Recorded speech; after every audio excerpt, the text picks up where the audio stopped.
Every examination of the heart begins by inspecting the thorax. Thoracic asymmetries must be noted. The chest may sometimes show a bulge over the heart, which indicates cardiomegaly.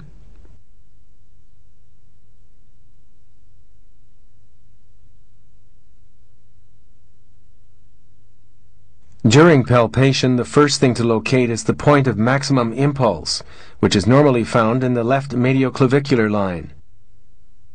In babies and young children, the point of maximum impulse is in the fourth intercostal space.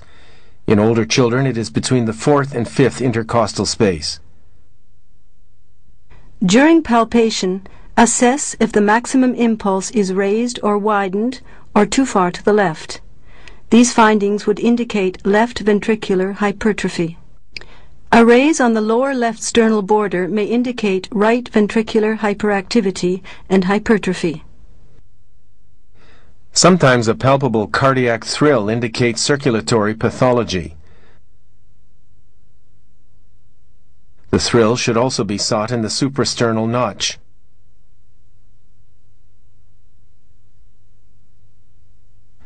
With young children, cardiac percussion is hardly ever performed.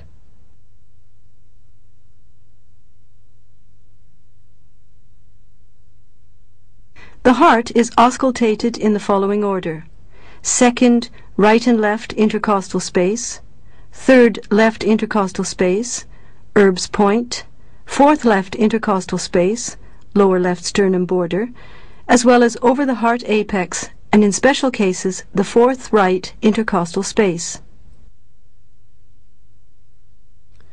This illustration shows the relationship between the points of auscultation, the skeleton, and the heart valves.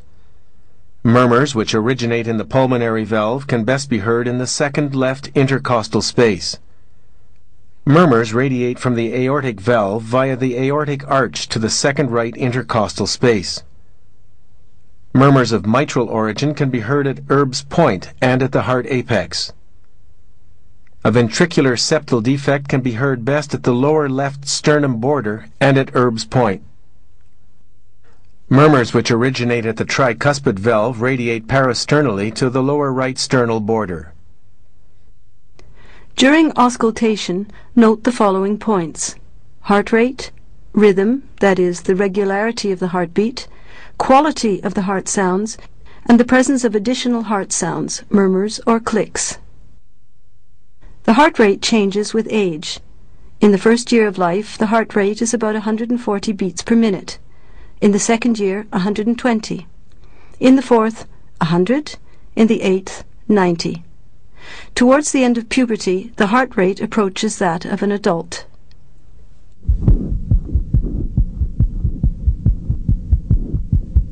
When listening to heart sounds, we note their intensity, possible splitting, whether there are additional sounds in the form of a third or fourth heart sound, and clicks. Murmurs can be diastolic or systolic.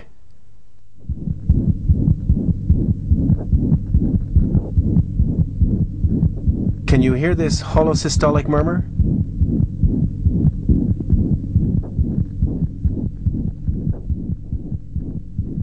In addition to the duration of a murmur, we also judge its loudness on a scale of 1 to 6.